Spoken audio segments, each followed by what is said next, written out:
With almost all records broken last Monday on January 4th, the booming business continued during the week with professional wrestling dominating the TV charts in unprecedented numbers. With 5 hours on Monday between Nitro and Raw breaking the all-time combined viewership, Thunder on Thursday drew its second highest rating in history with a 4.3, while Heat on Sunday set its all-time record with a 4.9 rating. WCW, coming off big interest from the reformation of the nWo at the Georgia Dome, and the upcoming responses from Goldberg and Flair, peaked the night on Thursday with a huge 5.6 rating on TBS, among the most watched segments in Thunder history. WCW President Ric Flair opened the show with a message to Hogan, saying that he's not going to Hollywood or the White House as he's signed through 2001 and going to work for Flair and Turner. Flair made several announcements, first by reinstating J.J. Dillon. Flair and Dillon booked the main event of the sold-out pay-per-view with Goldberg vs. Scott Hall in the Taser ladder match. Then calling out the LWO to offer them a place at WCW if they take off the shirts and rejoin them, ending the promo by booking himself in a match against Curt Hennig for tonight. During his promo on Thunder, Flair ordered Bischoff to be in his office tomorrow at 8 in the morning, with the company hyping footage from the meeting. Eric arrived at the office at 7:45 to find out that his car spot and entry pass were both taken, with Flair making him wait. Eric took a shot at the early 90s regime of the company, saying that when Flair and Jim Ross ran things, they couldn't put 400 people in a building if they paid them. Flair eventually called Eric to his now former office, questioning him on the Hogan-Nash situation from Monday. Flair then took Eric outside, telling him that there are no more limousines and he's driving in a truck to set up the ring. The segment, drawing a 6.4 rating, was the highest rated segment in the first hour history, with the first hour overall setting its all-time record with a 5.9.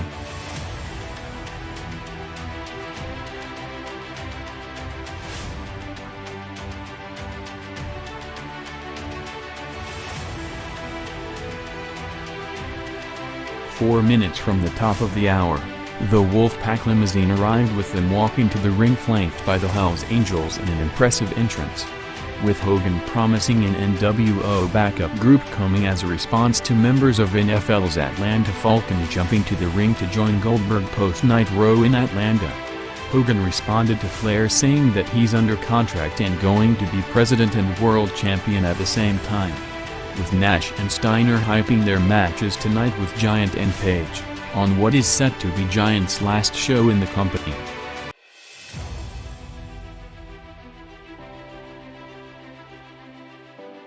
New WWF Champion Mankind opened Raw to a big reaction.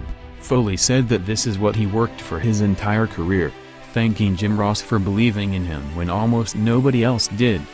Foley then thanked Steve Austin for the assist, teasing a potential WrestleMania main event, saying that his one last dream in the business is to headline the biggest show of the year. The corporation came out with Rock demanding a rematch and telling Austin that his day will come, saying that the company and the people needs Rock as their champion, challenging Foley to a rematch at the Rumble pay-per-view, with Vince booking a corporate Royal Rumble for the main event with corporation and DX members, with the winner getting the number 30 spot. Both shows opened big, with the combined audience already at record levels from the first quarter with over 12 million viewers.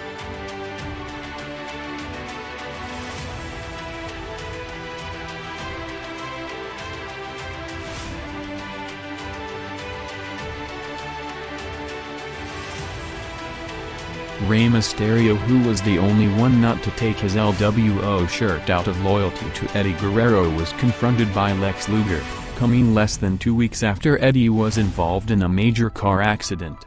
Luger ripped his shirt, with Rey making a comeback before Luger took control, as Wolfpac member Conan came to the ring telling Luger to stop as he knows Rey since he was a kid and he's not a threat to them, bringing out the entire Wolfpac back to the ring, with Nash and the crew turning on Conan to kick him out of the group.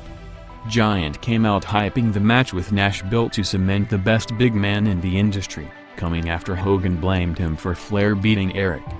Giant said that after he's done with Nash he will also take out Hogan.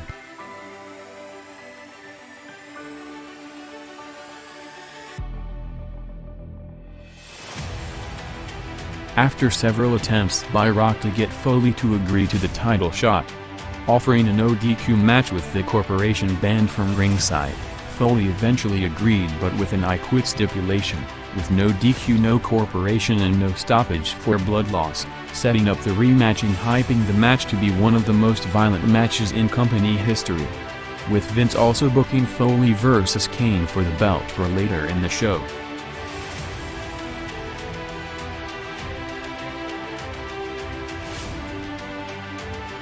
Hogan and Nash did a special moment skit on last week's finger poke match, putting each other over, saying that the match could have gone either way, with Nash saying how devastating the finger attack was, and both agreeing that it was the toughest match of their career in a comedic parody.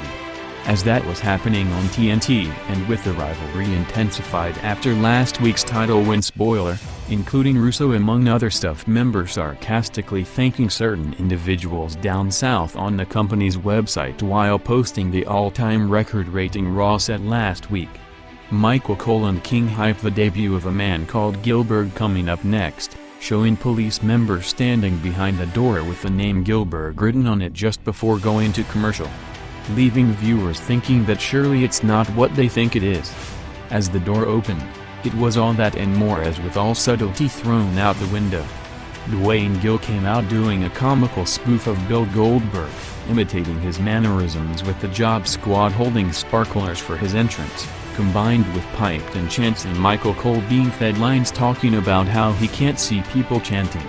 Gillberg challenged anyone to be first, hitting his head on the post trying to do a spear, and failing a jackhammer attempt before being squashed by Loop.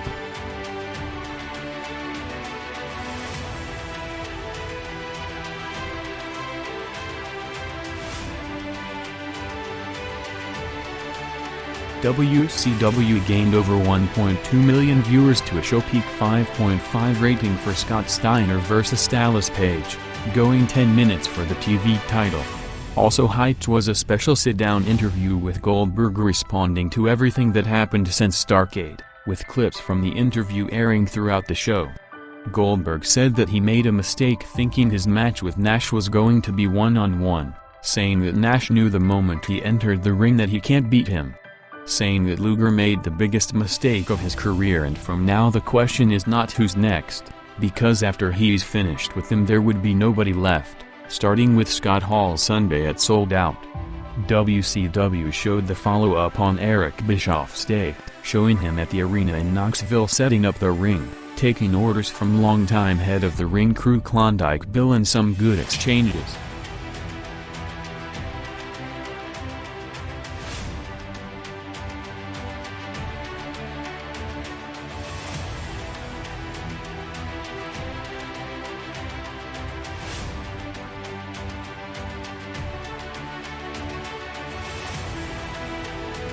Raw's peak quarter of the night came at the top of the hour for the promoted Mankind vs. Kane title match. Foley and Kane went 6 minutes, with Kane looking to have the match won until Rock ran in, taking out both with chair shots, with the idea of him not wanting Kane to win the belt as he has a title rematch coming up. Seconds later Steve Austin came out to a huge pop from the Texas crowd. Rock called Austin to the ring until Mankind took the chair as Rock bailed out to end the segment. The match and post-match gained over 1.1 million viewers to a 5.9 rating.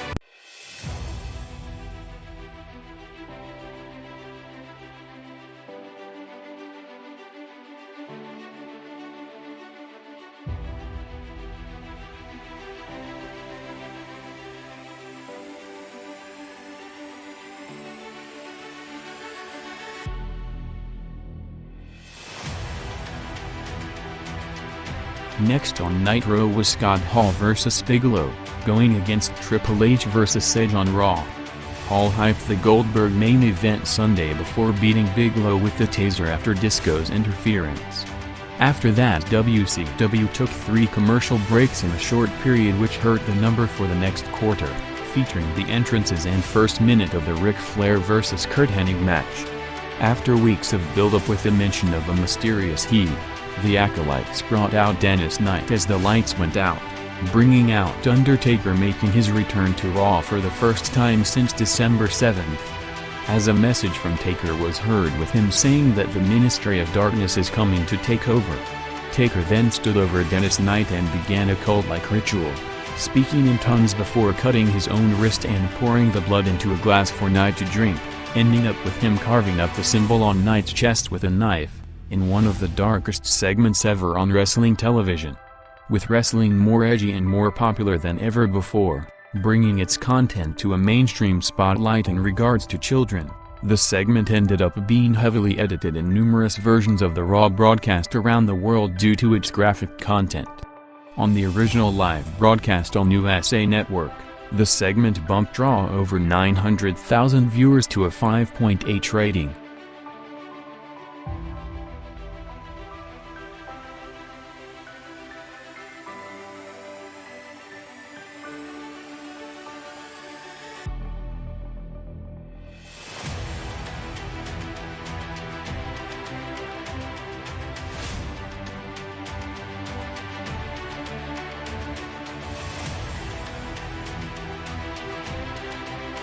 Flair and Hennig went 10 minutes bumping Nitro back around 900,000 viewers, ending up with David Flair interfering 6 days before his debut match at Sold Out.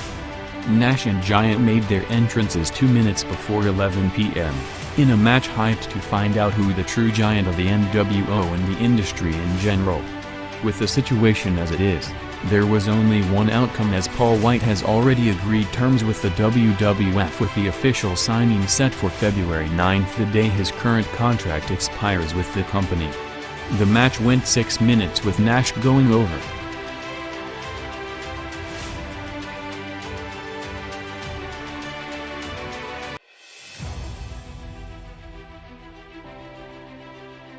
Vince and Shane had another great training skit preparing for the Rumble match, this time with Shane putting Vince to train in the snow, with the corporate Rumble match set to cross over the top. Nash vs. Giant went 8 minutes in the overrun, having 3 minutes unopposed to gain further to a 4.7 rating. The Wolfpac came back out for the post-match beatdown, officially writing him off TV and ending his run with the company, with the next appearance said to be under Vince McMahon with big plans and a mega contract. Bischoff came out to the commentary table seconds before going off the air, saying that the Titanic just sunk and Nash is the nWo corporate giant, referring to the expected debut role McMahon plans for Wight as the corporation's enforcer.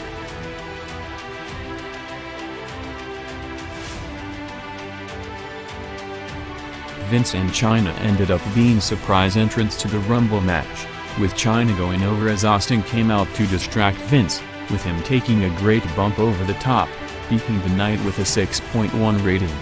After last week's record viewership, January 11th ended up just slightly under it as the second biggest viewership in history, with Nitro drawing its third highest opposed rating in history, while Raw drew its joint second highest of all time, as creative and business standards were at the peak to start 1999.